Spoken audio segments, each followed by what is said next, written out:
Hello, welcome everyone. Welcome to the Cornell AAP Department of City and Regional Planning Colloquium Lecture Series. I'm Jennifer Minner. I'm the Director of Graduate Studies for City and Regional Planning, Associate Professor and Director of the Just Places Lab.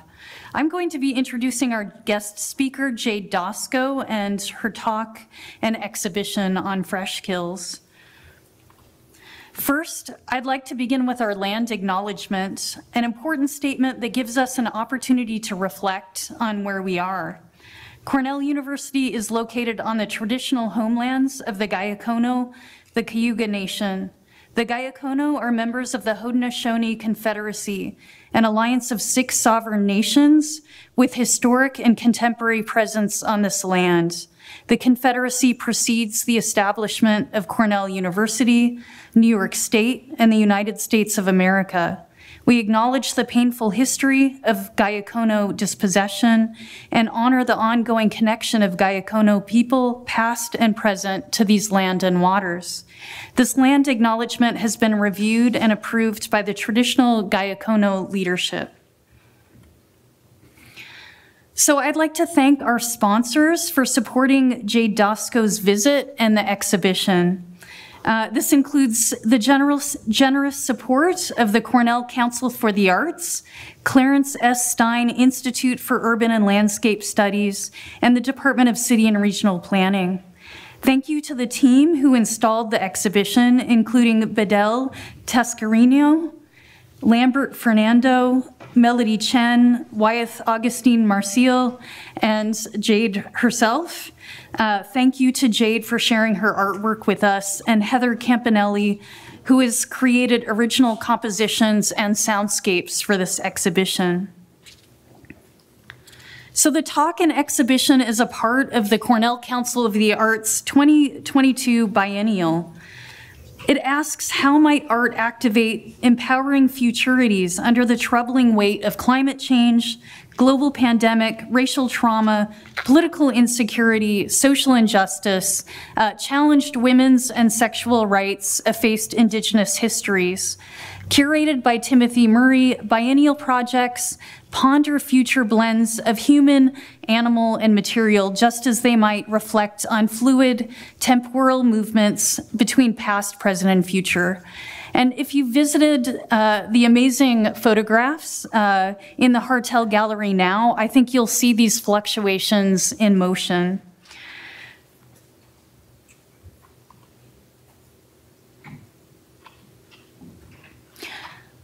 The exhibition is also supported by researchers in the Just Places Lab.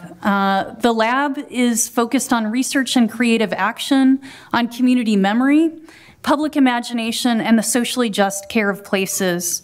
This exhibition is a part of a project in which we are engaging with questions of wasted imagination. In this project, the Just Places Lab seeks to illuminate how city planning and visual media can aid in the transformation of public imagination, to see urban waste as a resource in remaking city futures. I believe that planning efforts can be greatly enriched with collaborations with artists and the infusion of art and acts of creative placekeeping. They can help us to see and communicate critically and creatively in engaging with place. Along with the exhibition, which is focused on landscape, we are also in partnership with a network called CROWD, Circularity, Reuse, and Zero Waste Development, conducting research and producing visual media, including maps, large-scale graphical posters, and videos to trace both the impacts of construction and demolition debris and the innovation in deconstruction and reuse of building materials. So stay tuned for more on the built environment. Today, we're going to focus on the highly constructed and completely remade post-landfill landscape. So now I'd like to introduce our guest, who I've had the real honor of collaborating with since about 2016. I first learned of Jade Doskow from her incredible series of photographs of former World's Fair or Expo sites. I had the honor of being invited to write a book chapter for her monograph, Lost Utopias, and incorporated her artwork into an article on assembly and care of memory. Over the past few years, it's been an absolute pleasure to work with her. She's previously exhibited Lost Utopias at Cornell. Jade is an incredibly accomplished architectural and landscape photographer whose large-scale photographs provide important insights into ever-evolving landscapes. She is the photographer-in-residence of Freshkills Park in New York City. She's known for her rigorously composed and eerily poetic images that examine the intersection of people, architecture, nature, and time. Doskow's best known for her work Lost Utopias, Red Hook, now Freshkills, and a series of commissions for the New York Times. Doskow holds a BA from New York University's Gallatin School and an MFA from the School of Visual Arts. She is the subject of the 2021 documentary Jade Doskow, Photographer of Lost Utopias. The film's New York premiere was held at the International Center of Photography in October 2021. And also screened at the Asheville Museum of Art and in film festivals internationally. She was one of 50 women featured in the award-winning 2018 publication 50 Contemporary Women Artists from 1960 to the present. Throughout her work, a sense of timeless monumentality in juxtaposition to modern details highlights surreal aspects of the contemporary cityscape.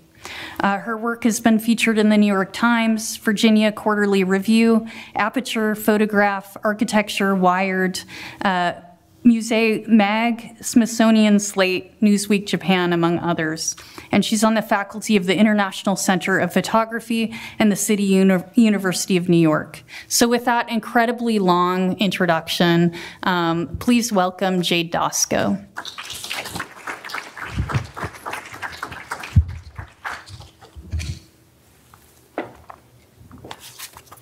Great. Hello, everybody. And thank you so much to Jennifer Minner, Cornell University, and AAP for inviting me to share my exhibition of work, as well as this talk today.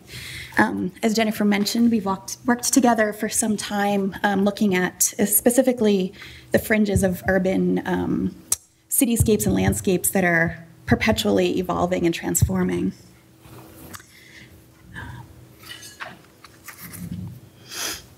Today, I'm going to share a large amount of work from my Freshkills project, which I started in 2018, as well as share some earlier projects that kind of led up to this particular investigation. So, one second. Okay. This is actually a really early photograph from 2003 in the neighborhood of Red Hook, Brooklyn. So even in my early 20s as a young photographer, I was really interested in kind of liminal spaces in the city. And Red Hook was such a place. It had been a really busy 19th century port for shipping and industry. And then over the years, as many industrial neighborhoods along the New York City waterfronts have, fell into crime and disuse and a lot of neglect. So when I moved there as a young photographer, I actually moved there to photograph the neighborhood, I should say. And I started looking at certain elements of this neighborhood and how they existed in this, again, this kind of liminal zone, right? So it's in the 5 boroughs, but it's not Manhattan, it's something else. So over the course of 13 years, I photographed Red Hook, often looking at vacant lots that I considered kind of urban meadows, overgrown houses such as this. And on one hand, it was abandoned, but I also thought, well, it's also now this really beautiful, verdant mini landscape unto itself. That building's no longer there, unfortunately. So after all of the, or I should say, while I was photographing Red Hook, I had the opportunity to travel to Spain and Portugal, just a family trip. And while we were in Sevilla, we happened to take one of these typical kind of tourist bus rides around the city, and it brought us to the site of the 1992 World's Expo. So it was a very dramatic bus ride, leaving the old city of Sevilla, crossing the Guadalquivir River, across a bridge designed by Calatrava, so essentially going from one period into the future, essentially, and then to the fair site, which was a hodgepodge. It was enormous and full of these 1990s pavilion buildings, many of them quite overgrown. This little portion on the right-hand side was a canal that you could have rented a tourist boat to ride around the site. And I thought, wow, this is so interesting that in this city, this is what they bring tourists to see, acres and acres of semi-abandoned expo land. So upon returning to New York, I was in graduate school at the time, and I decided I would take on photographing all of the World's Fair sites on the planet as my thesis project. And as you are all students, a lot of you are students, my professors and advisors said, you cannot do that, that's really crazy. But I did it. It took a little more than 2 years. I worked on the project for about 12 years, in fact. And so over the course of examining and researching these World's Fair sites, it was often, again, this kind of liminal space. These were urban sites, but there wasn't really a lot of vision or planning or budget as to how these parts of the city should function after a World's Fair closes. And of course, World's Fairs are only open to the public for maybe 6 months or 2 years at the most. So essentially, millions or billions of dollars invested in creating these mini cities and then just kind of left to whatever might happen afterward. So these are a few images from that project. So for example, this was, these were Victorian washrooms in 1876 in Philadelphia. Since then, this has actually been transformed into a Japanese garden upon the original design of the site, so I'm gonna have to make a return trip. Or in Balboa Park, San Diego from 1915. This was a prize-winning Morton Bay fig tree from the 1915 exposition.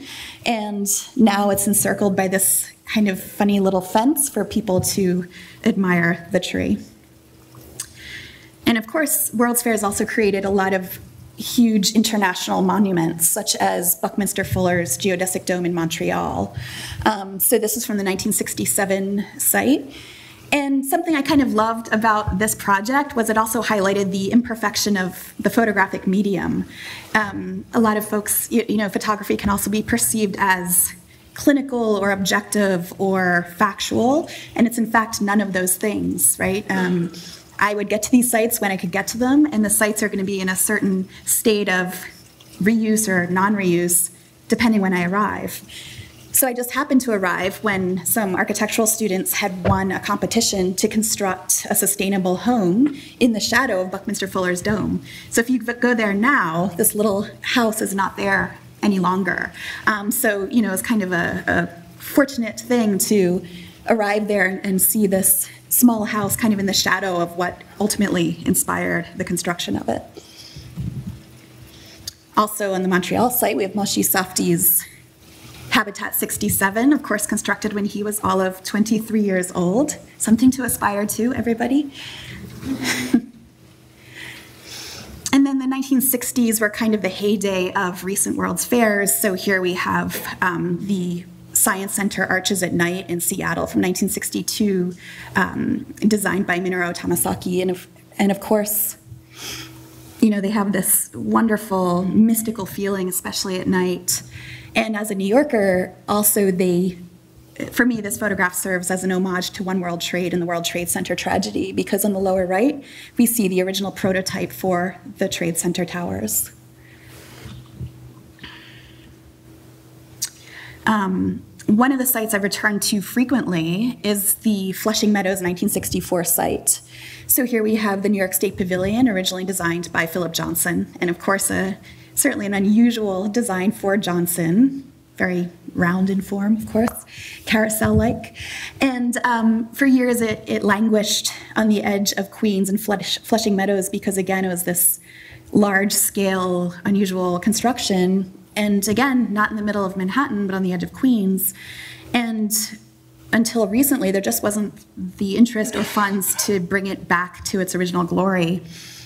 Over the past few years, the City Council of Queens has raised $6 million to make the structure structurally stable. And so now it's finally on its way to being reused again. This was in 2017. A group of volunteers raised the money and paint to paint the structure in the original bright shades of yellow and red that would have been painted in 1964. And it's funny because it doesn't do anything to actually make the building more usable, but it certainly brought attention to its plight. So those bright primary colors certainly brought more interest into resurrecting the New York State Pavilion. Often the Lost Utopia series looked at both structure but also landscape. And oftentimes cities would use the funds given to them for constructing a World's Fair to turn unused parts of the city into public parks. So this is Audubon Park in New Orleans from 1884. And the work also started to go into a more conceptual direction at times. I visited Chicago twice thinking about the 1893 Chicago Exposition. And this was one of the most well-known World's Fairs hosted in America, but not much is left. And there had been talk of preserving some of the architecture, but before anything could be preserved, an arsonist set most of the buildings ablaze. So when I visit the sites, I spend a lot of time mapping and studying maps of the original fair site and the site as it stands today.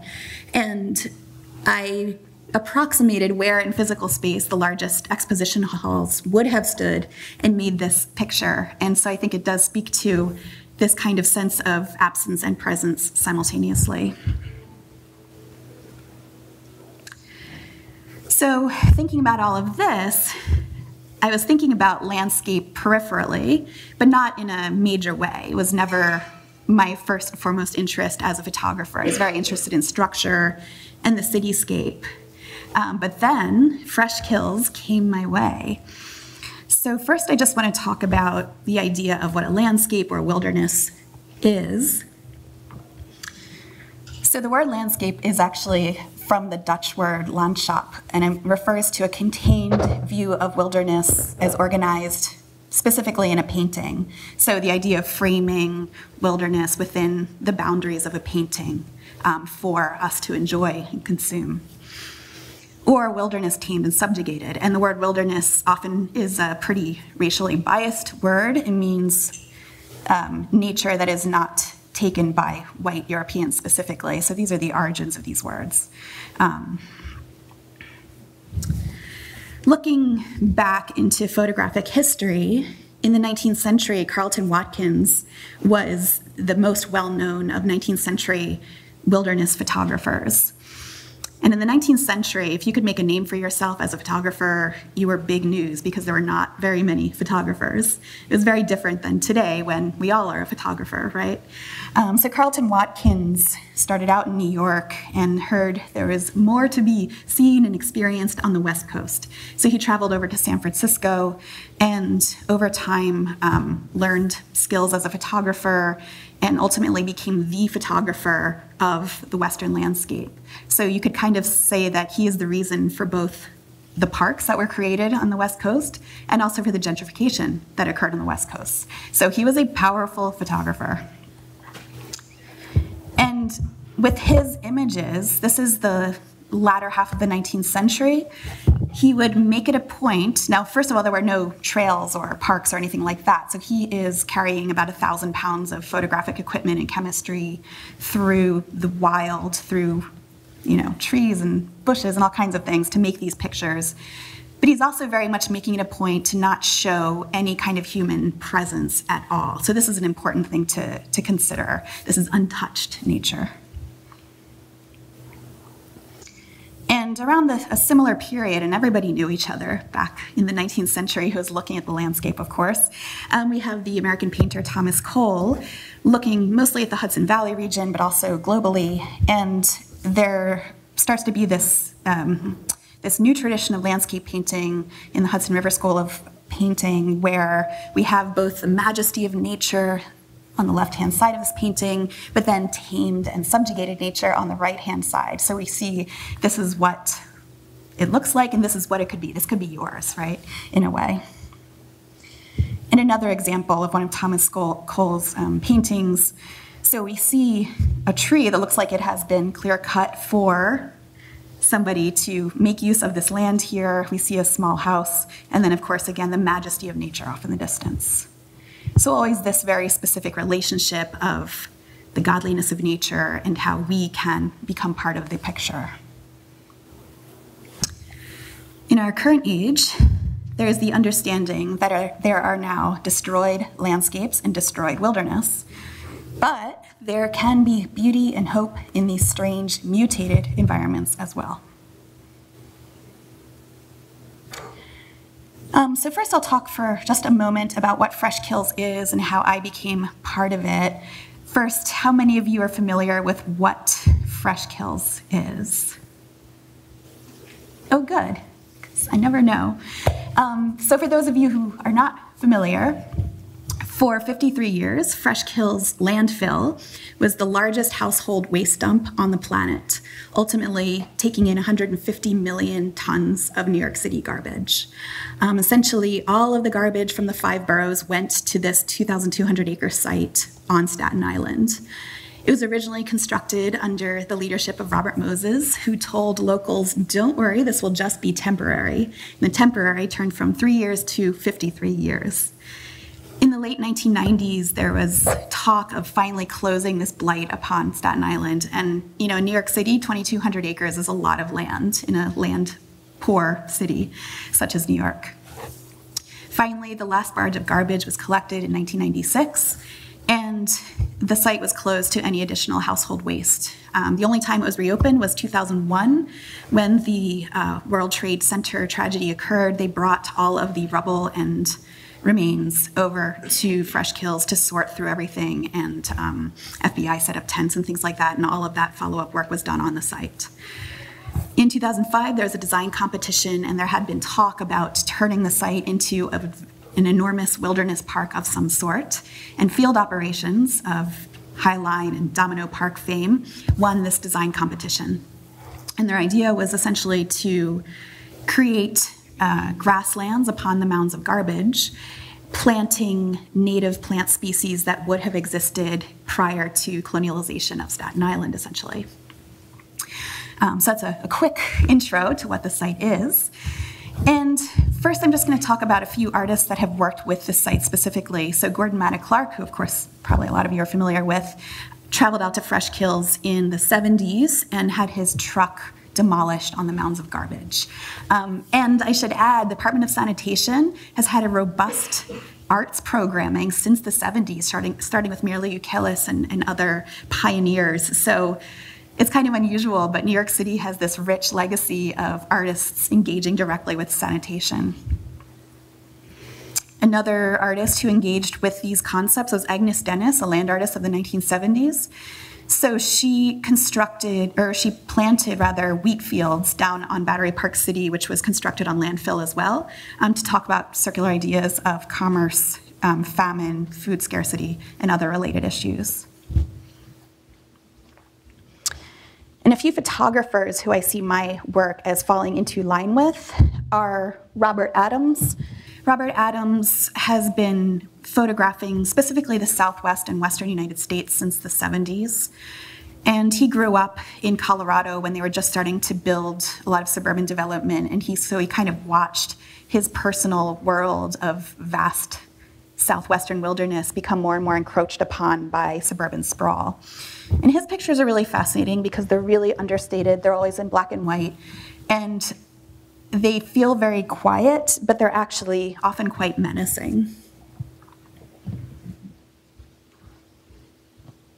So his work was always something I had in mind, just this idea of not making the most obvious photographs about the tragedy or the opposite of what's going on, but something more nuanced. And another photographer often dealing with environmental concerns is Richard Misrock, also West Coast based. Misrock photographed the Salton Sea at great length, and this, of course, is another environmental tragedy in our country. And his photographs are beautiful and sublime, but yet they show this incredibly toxic body of water in this otherworldly manner, begging the question of what is happening here.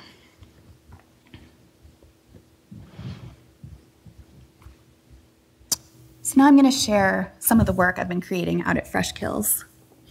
This photograph has kind of come to represent the series ultimately. I call it the New Wilderness. And here we see an out-of-use dumpster in which a flourishing forest is seen reflected in the water that has filled the dumpster, as well as a smaller ecosystem which has actually sprung up in the interior of the dumpster.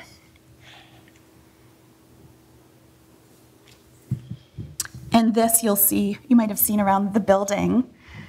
This is a pile of wattles. And so now I'm going to share kind of these different chapters within the work I've been doing out at Freshkills. I started the project in 2018, and I photographed there about 50 times at this point. I'm the photographer-in-residence, so I have a really nice relationship with both parks and sanitation as an active engagement with this landscape. It's not open to the public yet, but as a student, you can schedule to visit there. Anyway, these are called wattles. And wattles are used to help control irrigation and also erosion around the borders of newly planted grasslands and meadows that are out on the Freshkills site. And both of these pictures are from a part of the site called the West Mound, the largest part of the site at 545 acres. It's also where the rubble from One World Trade is buried, so it's kind of a sacred ground within the entirety of the site. This is a new stormwater structure with gabion walls for, again, erosion and irrigation control. And you can see the water is stained a very strange color. The soil at Freshkills is brought from all over the country, and sometimes the soil is very iron rich, and so when it rains, it causes the staining of the waterways. And here are some of the out-of-use dumpsters. And I don't know what's going on with the sanitation workers out there, but oftentimes I would return to the site and the dumpsters were reconfigured in some way, almost like giant Legos. So I don't know if they had too much time on their hands, but they would often jumble them up in these funny ways. And this photograph, I think, is a good example of the complexity of this landscape. It's highly imperfect in many ways. And just to quickly describe what you're seeing here, there are 4 mounds, east, north, south, and west, that comprise Freshkills. And each one is constructed as a mound by the garbage beneath it. There are elaborate systems of engineering that help this landscape to function. So it's a very engineered and totally human-made landscape. The objects you're seeing in the middle there are methane wells, so it's for the methane gases to burn off from the garbage underneath. And then we see a tree to the right, which isn't quite as full as it could be.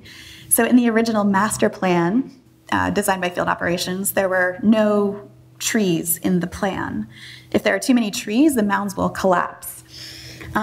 However, birds and the wind and other natural elements bring in seeds, bring in trees.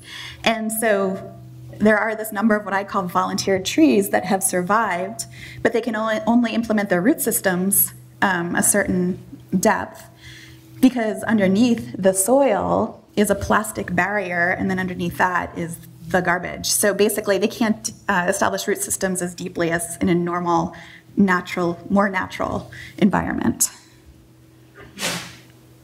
Another photograph showing some of the methane wells in the landscape. And another example of one of the irrigation systems at work. And you have to have a lot of vision with Freshkills, and I realized after a few years of working, you have to be kind of a committed optimist in a way to really see the future in this site, because ultimately none of this will be visible. There will be giant blowing meadow grasses, and you won't see all of this infrastructure. But this is a newly capped and newly finished mound, so we can see all of this infrastructure first and foremost. There's another example of gabion walls and stained red, iron-rich water. And this was an irrigation device that was designed specifically for Freshkills. So Freshkills is the largest such landfill-to-park transformation on the planet. All of the infrastructure and engineering devices you see were invented by people working on Freshkills for Freshkills. So many of these apparatus you would never see anywhere else. They were designed specifically for this. And some other examples of these objects of infrastructure in the environment. And on the different mounds, there's also different designs for methane wells and other essential elements. So this was a different design of methane well that they decided to try out on the west mound. So each mound kind of has its own design and engineering apparatus going on. And another example of a newly planted grasses on the west mound, and you can see the wattle in action there at kind of the base of this slope. And this is what it would look like right after capping the mound. So capping the mound essentially means they've sealed up the mound under really thick plastic, brought in the soil, and then they put this biomesh on top of it. So that's what you're seeing here, kind of subtly. So the biomesh also is the sort of membrane to keep the new soil in place as the plants start growing. And another example of this red staining. And then because it's such a huge site, I'm often just finding elements of the city being stored there. So here we can see, any of you who've been to New York recently, you know what the recycling and garbage bins look like. So here there is a whole crowd of them being stored out at Freshkills. And this is a picture of the West Mound right when they have finished capping. So I kind of think as this photograph, I call it the black landscape. It's kind of a reset in a way. So we just see the completely sealed up underneath, and then soil would be put on top of this.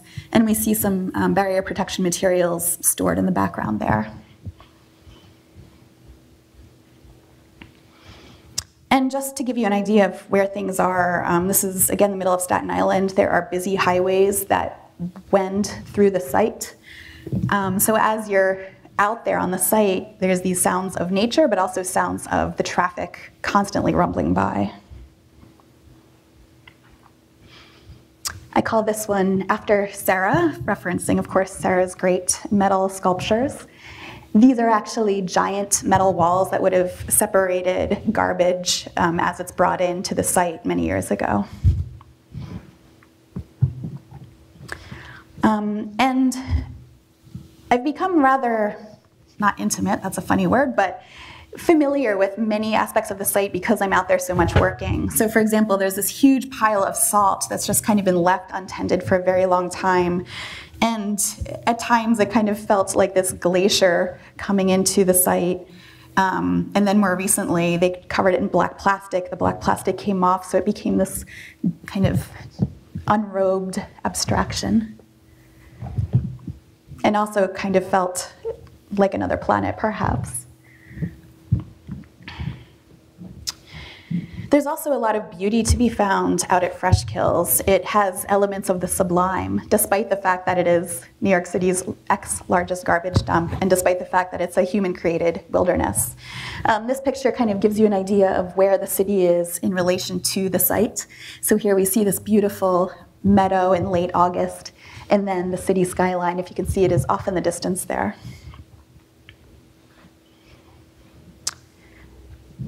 The topography of the site is very unusual. And you know, after working on this for so long, now I just see human intervention in every single wilderness area that I'm looking at. I live in the Hudson Valley, so now everywhere I look, I think, oh, this isn't real. This has all been constructed, which probably it has. This, for example, is a methane, another kind of methane well. And again, because this is not a normal kind of parkland or wilderness in any kind of way, sanitation has to mow the site several times a year to prevent forests from establishing themselves, because if a forest establishes itself, the mound will collapse. The only places they can't mow are near methane wells, and so then we get these little bursts of taller grasses or trees. And I don't know if you guys can see it, but there's actually a little fox. I can't zoom in. This is in the exhibition, so you can go see. There's actually a little fox living, there's this little face, living in this methane well. And, you know, again, just the beauty of this site and the complexities of it as seen in this bigger landscape here.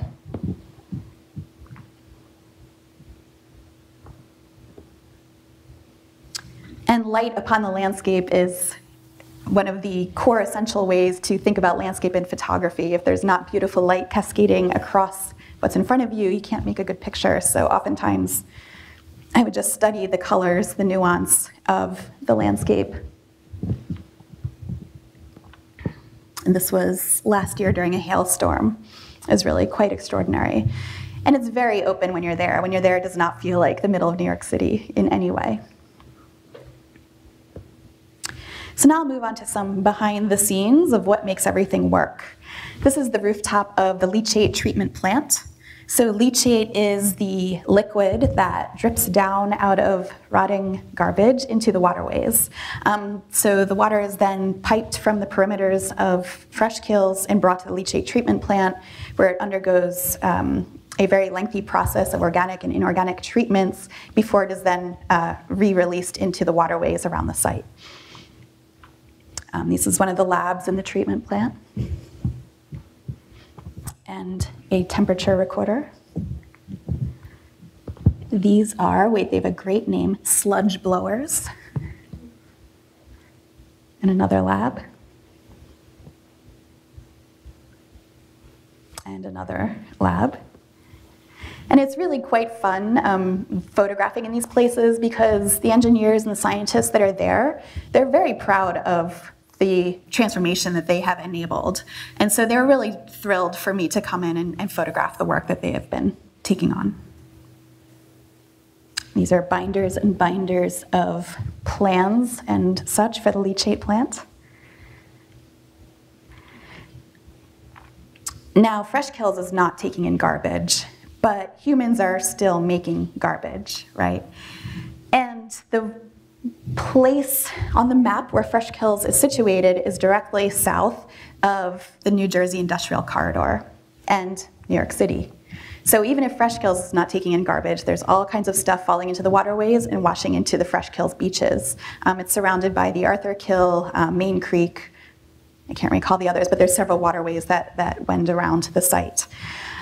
So I think of the beaches of Freshkills as kind of the battleground where the rest of the site is so pristine now, but yet nobody can prevent these things from washing in. And I realized that over time I've actually been tracking these specific pieces of garbage. So as Jennifer knows, I was really obsessed with this milk jug for a while, and I photographed it in several iterations over the course of a year.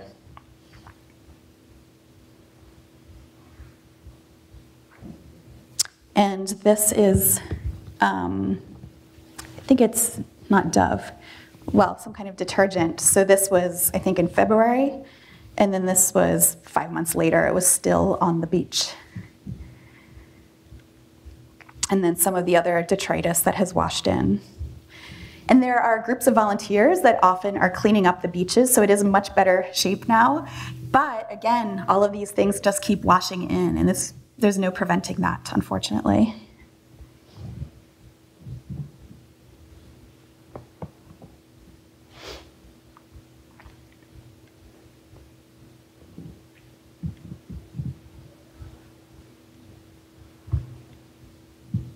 So next I want to talk about seasonality out at Freshkills.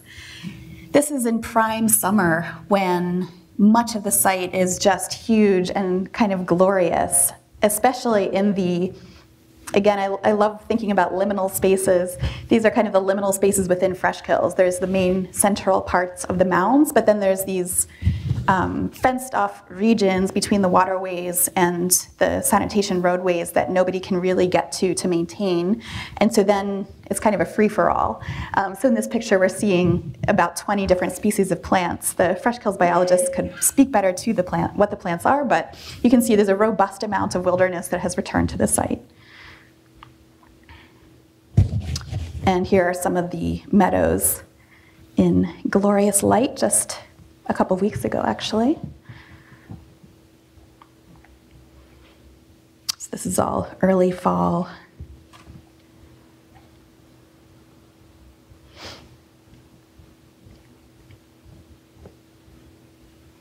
And there are many species of rare grassland birds not found in any other places on the East Coast that have made Freshkills their homes. And here we can see the mowing process. So half of the site here is mowed, and then we see the full grasses on the right-hand side. And some springtime blooms. And winter. Winter is fascinating out at Freshkills. It's really wonderful to be there when the grasses are blowing and all of the plant life is kind of in its fullest form. But again, they have to mow to make sure these forests don't establish themselves. And in winter is when you can really see the landforms of the site. It could almost pass for a natural place prior to winter. And it's actually very complicated to try to show the bulge of one of these mounds, photographically speaking. So it took me about a year just to figure out on a technical level, how can I show this exact form? So finally I was able to figure it out. And this is a picture of the North Mound at winter, so you can really kind of see this bulbous, shapely form of the mound itself and imagine what is under there. And here, I call this photograph volunteer trees. So we see a few of these trees that have been able to survive.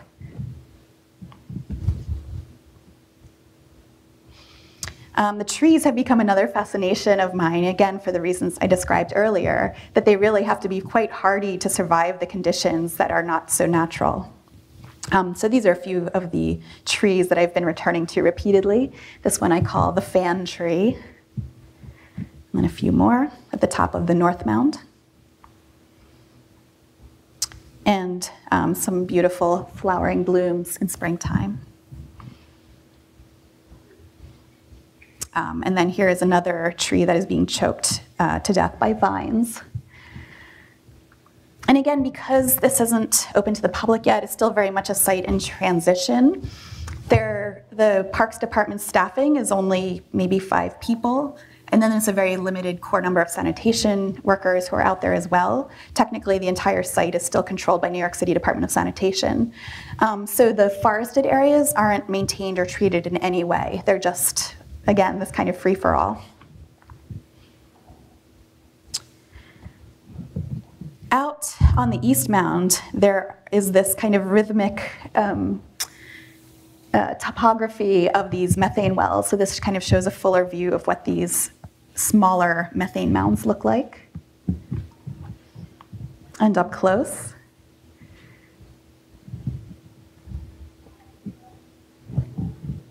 And these, again, are this idea of examining the landforms of the site photographically. And they often feel like earthworks or some kind of created sculpture. And in a sense, they are sculptures created by sanitation.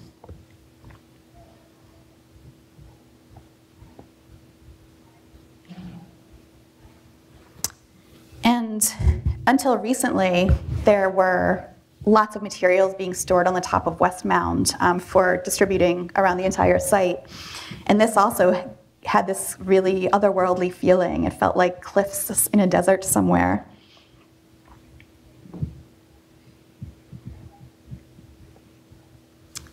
And then more recently, I've been working with black and white as well to further accentuate the landforms and graphic nature of these places. So here's another view of the East Mound, really showing the steepness of the mound and the way the vegetation establishes itself.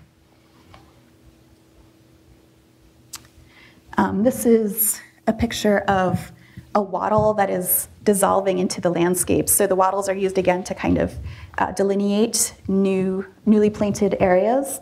And then over time, they're made out of organic materials other than the black mesh, which holds it together. And over time, they kind of melt into the landscape and become one with these newly planted meadowlands.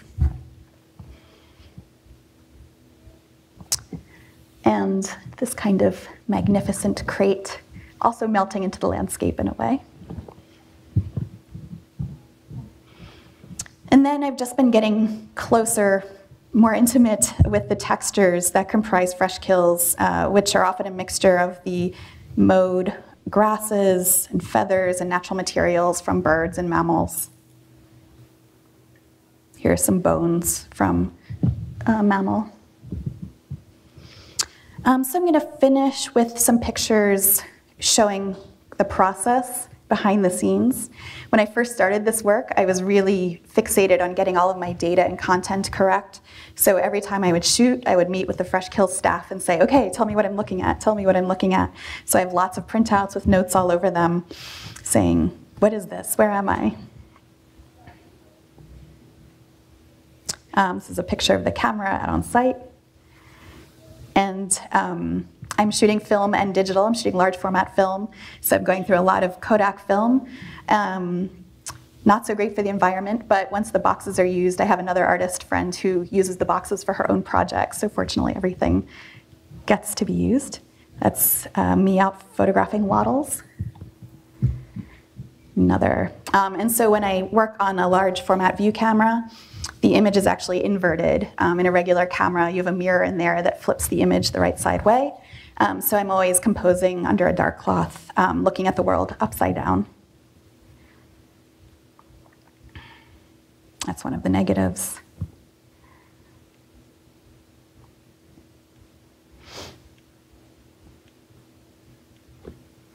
That's my son during a test print.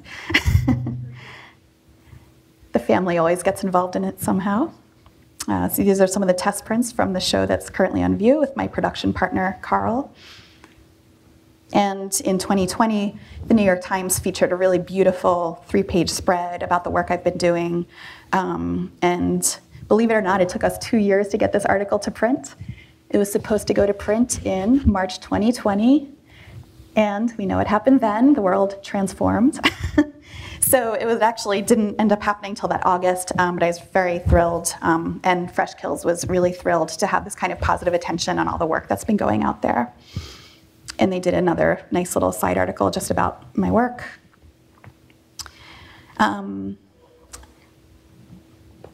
So lastly, over the last year or so, I started collaborating with a friend who's a sound artist and composer. And because thinking about Freshkills, I was often thinking in sound, and I've played the piano my whole life, so I'm always kind of thinking about the sound of things as well. And when you're there, again, you hear the rushing of the meadow grasses, you hear fire sirens and things like that. So the sound really matches the concept and content of Freshkills as organic, inorganic, natural, unnatural. So I'm going to show you a short trailer showing some of the work we've been doing together, and you can hear the full 20-minute piece in the gallery, as well as an additional 20-minute soundscape that you can experience walking around the gallery.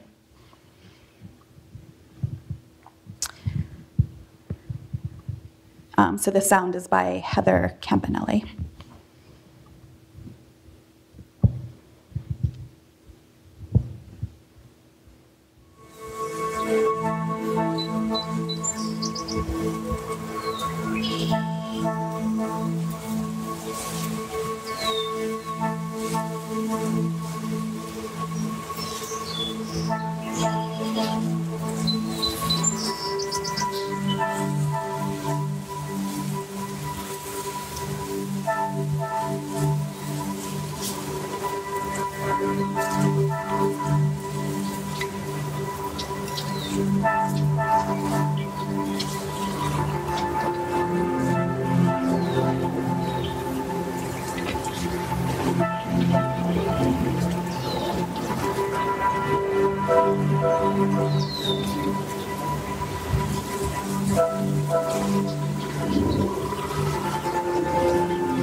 So just a little trailer for you all, and again, the full thing can be experienced in the gallery. And lastly, a student here, Melody Chen, has been creating some really great video pieces, and she and Jennifer and the Just Places Lab folks came out and joined me on the site. Was it in August? This past August, and Melody made 2 really lovely video pieces. It was July. Or July, okay. Really, yeah, amazing to be out there in place, to see Jade in action, and to see these amazing landscapes. So we have a couple of, we have a couple of clips produced, and they're also in the exhibition.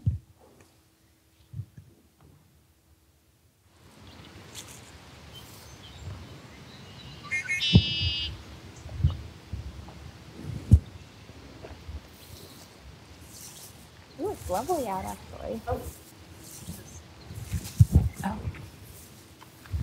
Is that a cloud, or is that some infrastructure right there?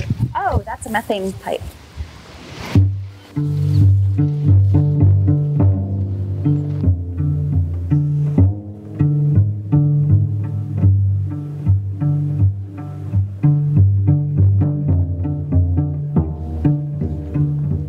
Welcome everyone to Freshkills Park.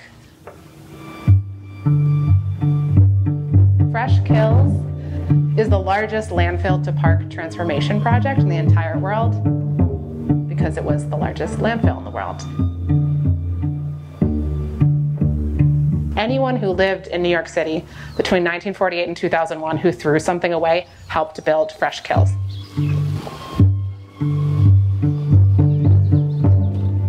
There are in total about 150 million tons of garbage interred here. When we're walking today, it's going to look like we're walking in a natural area, and we are, but we're also walking in what we call the human-created natural landscape. All of the elevation that we're going to be on is garbage, covered with a landfill cap. The soil was brought in. The only thing we planted here was the grass. Everything else, including the birds, trees, and mammals, came on their own.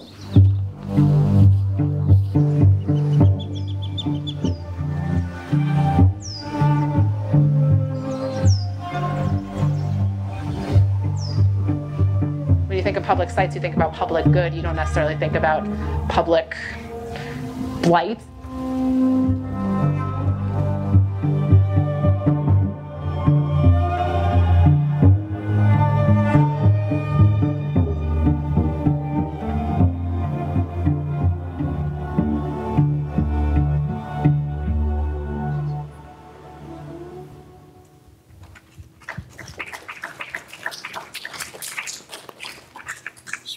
Wait into the other clip. Yes. Yes, everyone, thank you so much. I hope you enjoyed learning more about my work and also what's happening out in this unusual part of New York City. And thank you again for inviting me. Thank you, Jade. So now I'd like to open things up to questions. We'll be coming around with microphones. Yeah. Oh, you're convenient. Okay, I'm an alumnus here at Norman Turkish. Did anything replace that within the 5 boroughs of Manhattan, 5 boroughs of New York City? Did any landfill replace this one? That's a great question. No.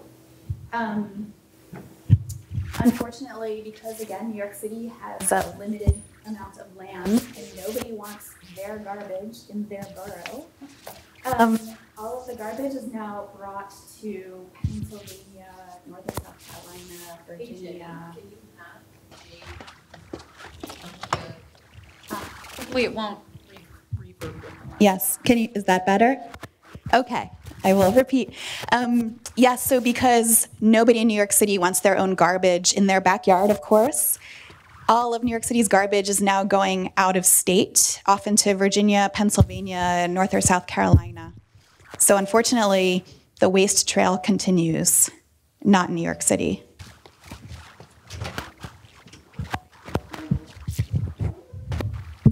Hello. Hi, Jade. I'm up here. I think, am I good? Okay. Hi. Thank you so much for the talk today. It's amazing. My name's Gianni. Professor Minner introduced me to your work about like 4 years ago. And a lot of the references that you had have been really important art historical references for me, as well as being a fan of yours.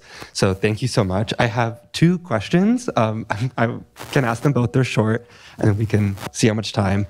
But I was wondering, retrospectively, when you're talking about the sacred land of the World Trade Centers buried on the west side of the park, I was really curious about your considerations as the photographer and a New Yorker when making those photos, specifically in reference to the kind of quiet menacingness and the hidden power behind your images and other references you have. And looking forward, I was wondering the kind of next mutation, the next transition of the park when people are able to use it, and how your project is going to interface with that, and what your thoughts are looking to when the park is open. Sure. Over here. Those are 2 great questions. And like many New Yorkers, I witnessed the World Trade Towers falling. I was biking to work. I was on the Williamsburg Bridge, and I watched them fall before my eyes. And so, like so many, I have a very personal feeling about that. And the West Mound, where the One World Trade materials are, is probably not going to open until much later than even the rest of the site because of that consideration. And sanitation has constructed a flagpole right on the center of where One World Trade lies beneath the soil. And so over the years, I've been repeatedly photographing that flag in the middle of this kind of half-finished meadowland. So that's how I've been kind of paying homage to what is there. In the sound and video piece for Heather's final composition called Chorale, there are a few moments that are really poignant and powerful within the music. And so if you watch it and listen to it, I inserted a black and white photograph of that flag in there. So it's been certainly a consideration continually as I'm working out there. And sorry, what was the second? Just looking forward into when people inhabit the park and yes. what in that mutation. Certainly. So despite the massive size of Freshkills relative to New York City, and just to give you all a sense of scale, Central Park is about 600 acres and Freshkills is about 2,200 acres. So it will fall into the category of one of the largest New York City parks. Only I think Pelham Bay and Van Cortlandt might be a bit larger, but it will be significant in regards to New York City public space. That being said, Freshkills is a really complicated site on many different levels.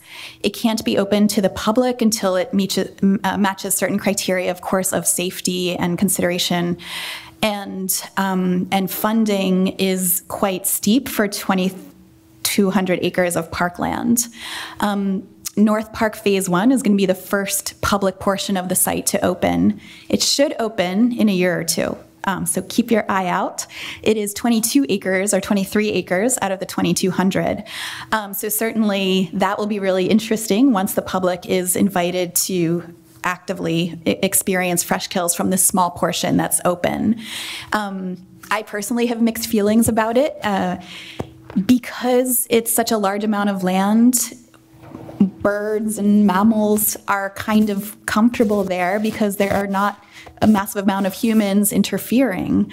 So it really feels wild in that sense. You know, I'm always seeing foxes and deer and all manner of birds darting in and out of the grasses because there is not the public there making a ruckus and causing disturbance.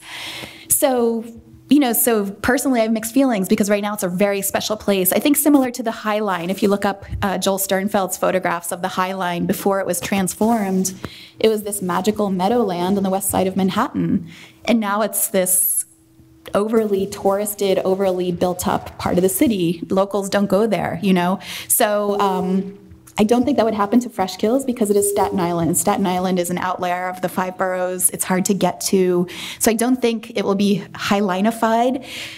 But it's a big question mark as to how much of it will open and when, and and how that will interface with the larger public of New York. Over here.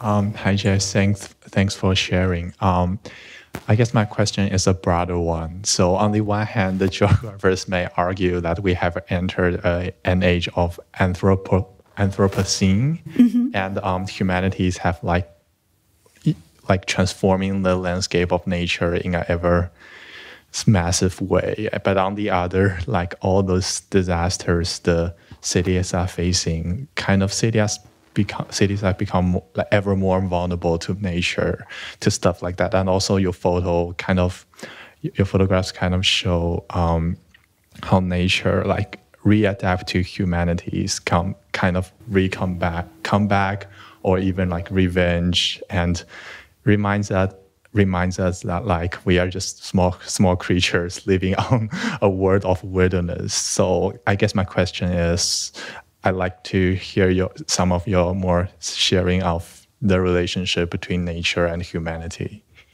Certainly, and that made me think about our recent collaboration in, I think it was this past January. VQR published a really great portfolio of the Freshkills work with writing by the Scottish writer Cal Flynn. And she has a really wonderful book that came out last year called Islands of Abandonment, Nature Rebounding in the Post-Human Landscape. And she visits, she actually didn't visit Freshkills, but she visited buffer zones or demilitarized zones between nations, such as between South and North Korea, Chernobyl, of course, Paterson, New Jersey, and looked at how nature adapts very readily, really, to places that we kind of discard. And certainly that's the case with Freshkills. There were no deer in Staten Island until very recently. They swim over from New Jersey. Isn't that funny? And because, they see these huge amount of meadowland, and I mean, why wouldn't you want to make that your home, right? So I think indeed nature, there's a lot of pessimism about the rapid destruction of every aspect of humanity and our environments right now, certainly. But I really do think a place like Freshkills offers a glimmer of hope and optimism. Does it enhance biodiversity in the same way as a real nature reserve? Probably not, but I think it's about us reframing our entire concept of what is a pest versus what is just an animal, right? I mean, the pests are really the animals that have learned to deal with us the best and adapt more quickly to cities, right? So I think it's all a reframing of how we perceive what wilderness is right now. It can't be looked at in the same way as 20 or 30 or 40 years ago, even,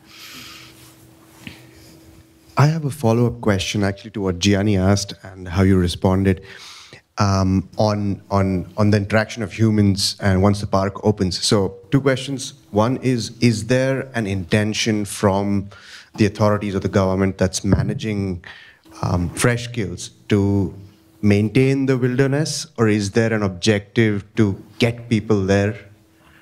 And second is there any sort of thoughts on, how you can allocate it as a man-made natural reserve kind of thing and sort of protect it and give it a protection regulation on it so that it just grows and evolves? And I guess it'll be fascinating to see those pictures 100 years later with much more natural life on it. Yes, great question. And I wish I could live to be 100 years in the future to see that. If any of you can invent something to make that happen, please do. Sorry, what was the first part of your question? The first part was if the authorities that are managing it, they have the intent to get people there, or they have the intent to maintain the wilderness. Because like you said, that in 1 year, some portion is going to be accessible to public. The ultimate goal, and if you look at the 2005 master plan, it's very ambitious and has cinemas and kiosks, horseback riding, skiing, and cycling all around the Freshkills site. That's very ambitious, and the transformation is happening so incrementally that I think the bigger picture is, yes, get New Yorkers to enjoy this huge green space. But then the reality is the financial burden of transforming such a site is so big and so cumbersome and so depends on the powers that be in New York City, who is the mayor, who are the powers that be in Staten Island, to steer it all in the right direction. So it's really, there could be more of the site open in 10 years. There could be more of the site open in 100 years. I don't know. Sorry, and what was the second part?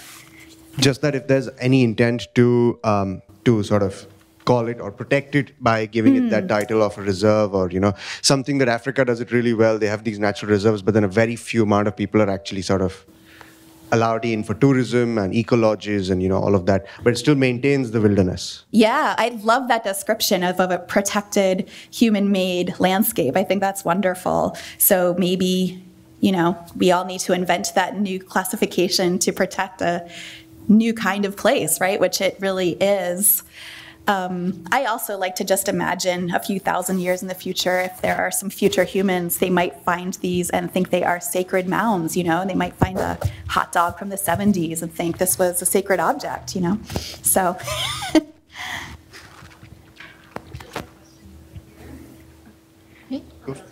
Okay, great. Thank you so much for this really lovely presentation. So many things that are very inspirational here. And, we just came back, a lot of us from New York City on our annual fall field trip. And I think a lot of students were reflecting on just how long it takes change to happen. And I think what your photos also show as a method, as a way of seeing that if you have the patience to really look, how do you understand a place and the seasonality and the changes over time?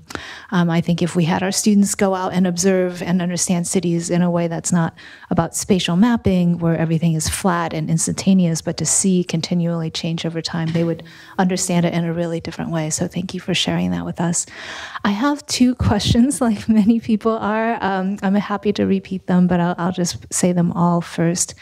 The first one is, I think there's an interesting arc of this conversation where you began with how photographers chose to represent the American West, and that initial vision that I'm forgetting the first photographer's name that you showed, but he deliberately chose not to show people in the photos, creating this idea that there is a wilderness when in reality there were indigenous peoples who created the landscape as it was through fire management, through other things. Mm-hmm. So throughout this time, there's never really just nature and wilderness. There is always a human-produced or human-impacted environment. And so I'm struck by your photos because there are no people in your photos. And even looking at Melody's documentary, that's where we first began to see photos and see other voices. So I'm wondering how you see yourself as a photographer in this legacy of what kind of a story and a narrative is presented about this arc between a conserved pure nature, like African reserves, again, another place where it's always been engaged with human and environmental interactions. Mm-hmm. The idea that there is a kind of wilderness, and then this idea of a populated, human-impacted environment. Like, what is your role? What is the message you want to convey in that broader historic legacy of photographers, and what message they present? So that's one big-ish question. Okay. And my second question is, within our college, we have a new Center for Cities. Mm-hmm. And we just had a lovely symposium where maybe for the first time or first time in recent memory that all three departments really had a set of conversations together. And I was asking the organizer, our professor and the director of this, like she featured this artist. There was another artist being exhibited who has done this very incredible drone imagery of inequality on the land where you can really see like one side is slums and one side is like swimming pools. Mm-hmm. How do we understand that? And I was like, wow, you found like the one photographer who can bring the architects, planners, and art together. How interesting. Do the artists think that that guy was like an artist, or was he some other kind of a photographer? And she said she asked the director of the Department of Art that question, and he was like, you've kind of misunderstood the purpose of art. Art is not to create something for a purpose. It is maybe more abstract. Now I'm telling you this like third hand. Sure. But I'm wondering for you to share this, what would you say for us? And most of us, I'm guessing, here are from the city Department of City and Regional Planning. What is the interface and the possible interaction between artists and planners and photographers and planners, because there is so much potential, and I think this is why Jenny has brought you here to share that with us. But what maybe like a lot of that is implicit in your presentation, but I wonder if you could speak explicitly to how our fields can better engage with each other. Certainly. So first, I'll respond to the first question.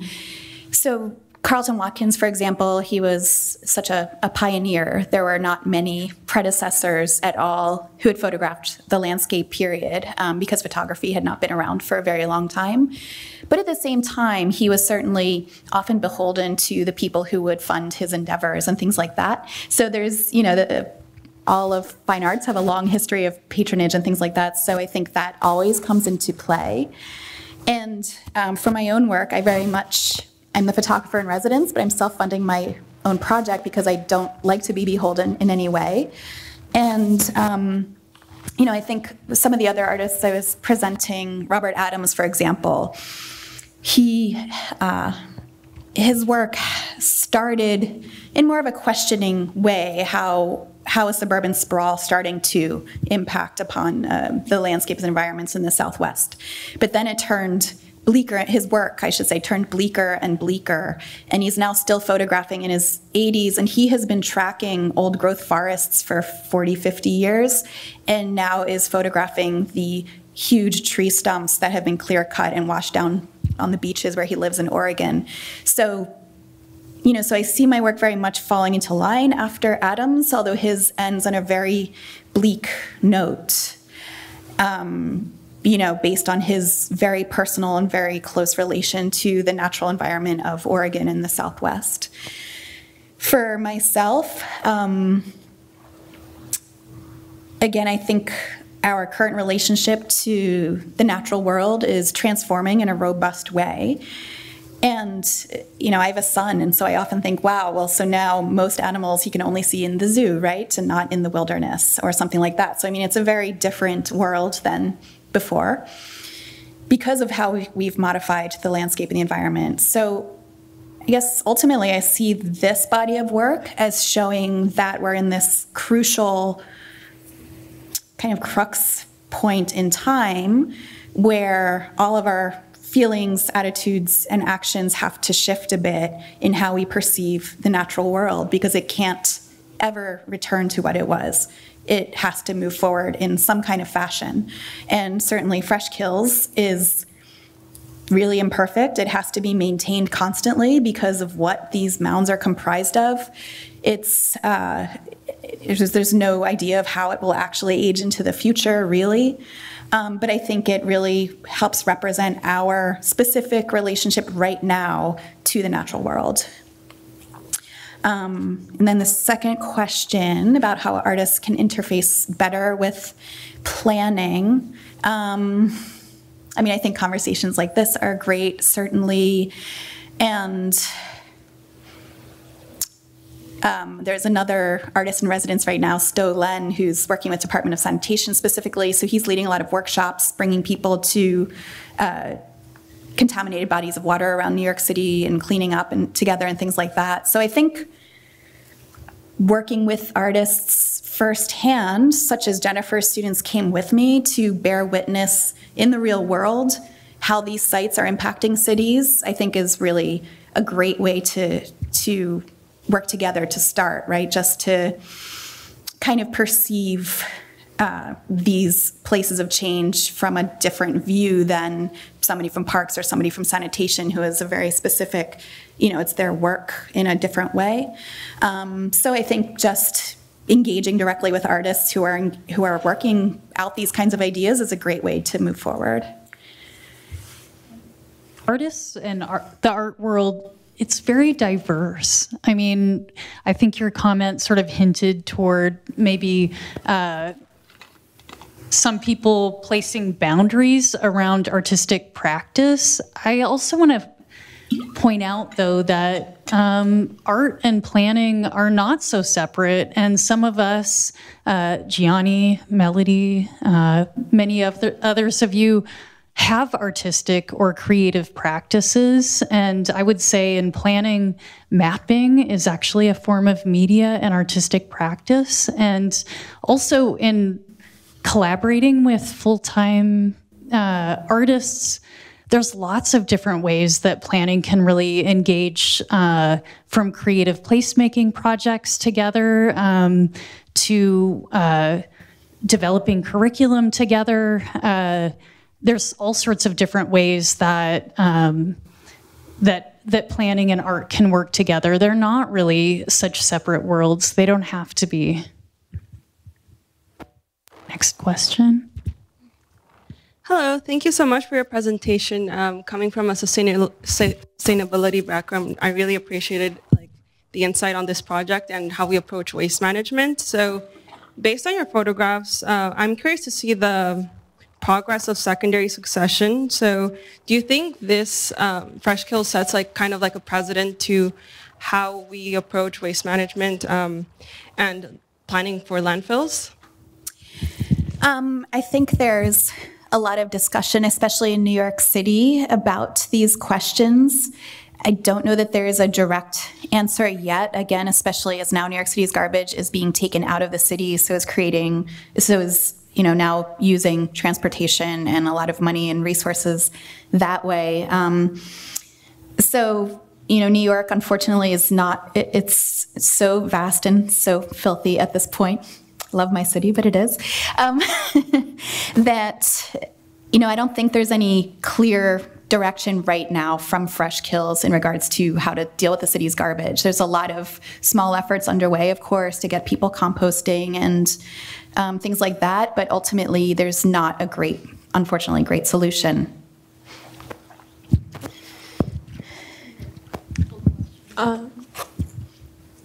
First, thank you so much for your presentation. I wanted to ask regarding, I love the reincorporation of the natural world and the future visitors to the park coming from a public health background, though I'm thinking about the health risks of both having the natural habitat as well as humans come back onto what was a former landfill, or is still a landfill deep beneath the surface. I know you talked about the leachate treatment plant. I think that that's more oriented towards water discharge and when water's exiting the site. But so wondering about what remediation efforts are taking place to kind of clean the soil and the water so that it's safer both for the natural world as well as humans, if there are any ongoing projects with that, and also if there are any studies looking to see how the potential toxins on the site are impacting the natural habitat that has come and inhabited the space. Certainly. So again, the soil brought into Freshkills is placed on top of the mounds of garbage. So there's the original soil of the site, and much of the site was originally marshlands. And unfortunately, starting in the 1700s, white settlers came along and said, who needs these marshlands, and started dumping around Staten Island as early as the 1700s. So marshlands aren't coming back. And the original soil is far beneath, as well as those original marshes, of course, are gone. So the soil itself that's brought in doesn't have any kind of trace of garbage, and there's no toxic materials in the site. So really, because the site closed to more garbage in 1996, they have been kind of filtering out the methane gases in the leachate for quite some time now. So any area that's going to be public is going to have gone through many years of processes to make it safe for the public, which is why the only public portion in the near future is 23 acres. So, once it finally opens, it will have gone through many, many levels of working directly with the EPA to make sure it is completely safe for the public. Hi, thank you so much for your presentation. It definitely feels like a culmination of my own personal academic journey. I'm currently a PhD student here in the City Regional Planning Program, but I initially studied environmental engineering to learn how to manage and design landfills. Then I went into landscape architecture to learn how to reclaim landscapes, and now I'm a planner to learn how to get more people to parks and get increased access to green space. Sounds like we need you at Freshkills. Maybe. I will be looking for a job in the next 4 years. But I did sense a little bit of dissonance as you were talking about the project and the process, in the sense that the concept of wilderness, right, is a human construct. You know, there aren't landscapes that aren't, you know, touched by humans. And so Freshkills is also a human-constructed landscape, and, you know, there's this tension, I think, in the conversation of, like, do we let people on it? But it's like Freshkills would not exist without people. Even our garbage to the restoration process itself, that involves many different designers and scientists and horticulturists. And so I guess how do you reckon with that? This idea of we want nature to thrive and survive, but humans are a part of nature. We are what caused Freshkills, but we're also the part of reclaiming Freshkills. So I guess how do you see that tension either playing out in your work, and I guess personally also as, you know, a local, just kind of, yeah, how do you reconcile that? I feel like I kind of try to make that the point of a lot of the pictures. Even something like this, where we see this wattle kind of melting into the earth, or those odd undulations in the landscape. So while I do try to find this odd sublime beauty, I really try to make that overlap the point of a lot of the work, because I think that is what's most fascinating. And when you look at other park projects or landfill to park projects, there's not really so much investigation into the engineering and science and all of that. So it's so crucial to this place. So that is kind of where I try to land with a lot of the work. Hi, great project. I'm also an artist, and the projects that I do, I feel I'm often doing in order to understand something better, and often that understanding is kind of non-linear, not obvious, and finds its own way. So I was wondering how your understanding has changed as you've gone through this project. Certainly. This was a really challenging project to begin for those reasons. And my own first personal experience with Freshkills was I was teaching a class with the School of Visual Arts on unusual green spaces in the city to photograph. And I'd heard about Freshkills and then reached out to parks, and they said, sure, come visit us with your students. So we went there, and as soon as I stepped out of the van, I was just kind of flabbergasted at what a beautiful and sublime landscape it was. So, of course, as an artist, I'm not trying to create a documentary narrative specifically. And so it took me a few years to kind of figure that out. And I think at the end of the day, I feel that there's some essential truth to human nature in Freshkills that I'm trying to express through the photographs. Can I ask a question? Yeah? Okay. Thank you so much. These photographs are just amazing. You know, at one point you said that it was technically difficult to photograph the mound, and that it took you a year. And so I'm very curious, what was difficult? What happened? I mean, the nitty-gritty of the process. Sure. It's a little hard to describe So I'm working with this big camera in which you can control the perspective. It's one of the reasons I use an old-fashioned 4x5 camera. You can actually skew the planes and angles to exactly mimic the perspective of what you're seeing, whereas a smaller camera, it's just, you know, the plane of the camera, and that's kind of it. And to actually show some of these landforms required just literally many hours walking around the site with the camera to see, well, where do I stand? And this landform presents itself to me, photographically speaking, visually. And so because it's such a huge site, there's no, you know, there are people who come visit the site sometimes for bird watching or something, and you go to certain places to see this or that. the view of the city, for example, but the topography is much more complex, and so it really required just spending a lot of time trekking around the site with my equipment, because even a 5-degree change from how I'm standing with my camera can change how you're seeing that undulation in the topography. So it just took a lot of hours of understanding what I was seeing and what distance to approach it from and that kind of thing.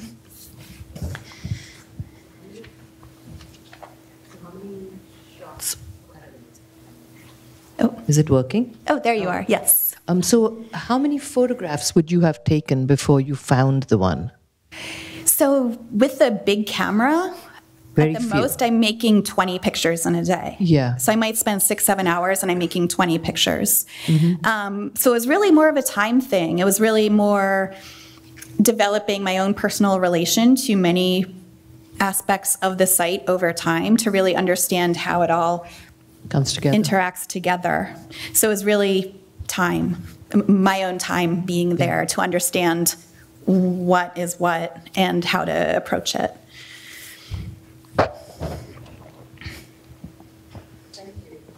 Sure. I have no idea what's happening with these things. Somebody else asked the question about the relationship between art and planning, and I thought Jenny gave a fantastic answer.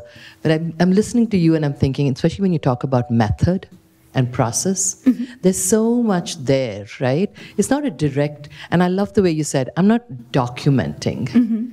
You are, but you're doing it as through your method, through your process.